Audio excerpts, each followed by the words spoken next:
চলুন এবার আমরা দেখব গণতন্ত্র কিভাবে একটি স্বতন্ত্র ধর্ম।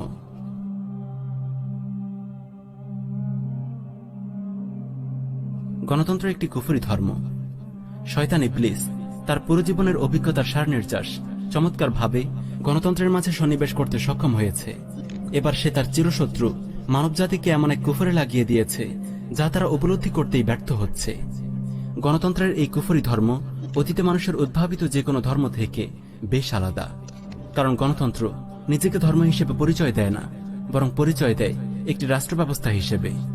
অন্য যে কোনো ধর্মে প্রবেশ করতে হলে পূর্বের ধর্ম অবশ্যই পরিত্যাগ করতে হবে, কিন্তু গণতন্ত্র নামক এই নতুন ধর্ম তার অনুসারীদেরকে পুরাতন ধর্ম ত্যাগ করতে বলে না, তাদের ইবাদত ও রীতিনীতিকেও ছাড়তে বলে না, বরং ব্যক্তিগত পর্যায়ে ওসব আদায় করার পাশাপাশি সামাজিক পর্যায়ে নতুন এক দিন ও শাসনতন্ত্র মানতে বাধ্য করে।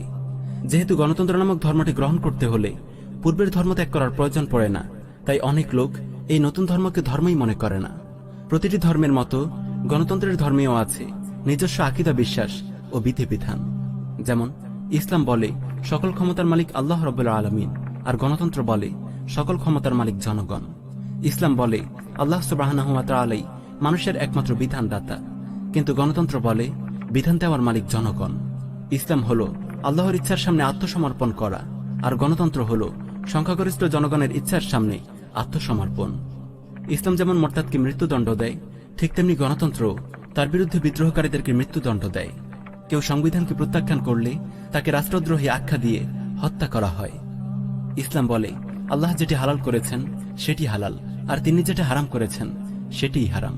কিন্তু গণতন্ত্র বলে জনগণের ভোটে নির্বাচিত এমপিদের সংখ্যাগরিষ্ঠ অংশ যেটিকে হালাল বলে সেটি হালাল, আর যেটিকে হারাম বলে সেটি হারাম।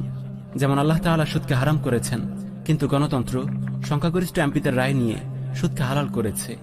একইভাবে তারা মজ্জা ব্যভিচারকেও সংখ্যাগরিষ্ঠ এমপিদের রায় নিয়ে হালাল করেছে। এরা অবশ্য হালাল হারাম শব্দদ্বয় ব্যবহার করে না, বরং ব্যবহার করে বৈধ অবৈধ শব্দ দুটি, কিংবা বলে আইনসম্মত ও আইন বিরোধী। কারণ হালাল হারাম শব্দ দুটি ব্যবহার করলে যে মুসলমানরা বুঝে ফেলবে আল্লাহর হারাম করা বস্তুকে এরা হালাল করে নিয়েছে। এদের ধোঁকাবাজি আর প্রতারণার কারিশমা দেখুন। ওরা দাবি করছে গণতন্ত্র ও সেকুলারিজম কোনো ধর্মকে যেমন অনুসরণ করে না, তেমনি কোনো ধর্মের পথে প্রতিবন্ধকতাও সৃষ্টি করে না। এতে সকল ধর্ম স্বাধীনতা ভোগ করে। কিন্তু একটু ফিকির করলে বুঝে আসে পরিভাষার বিকৃতির মাধ্যমে এরা কত নির্মমভাবে মুসলমানদেরকে ধোঁকা দিয়েছে।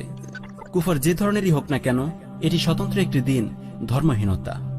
ধর্মনিরপেক্ষতা, সমাজতন্ত্র, ইসলামী গণতন্ত্র, যে নামই তাকে দেয়া হোক না কেন।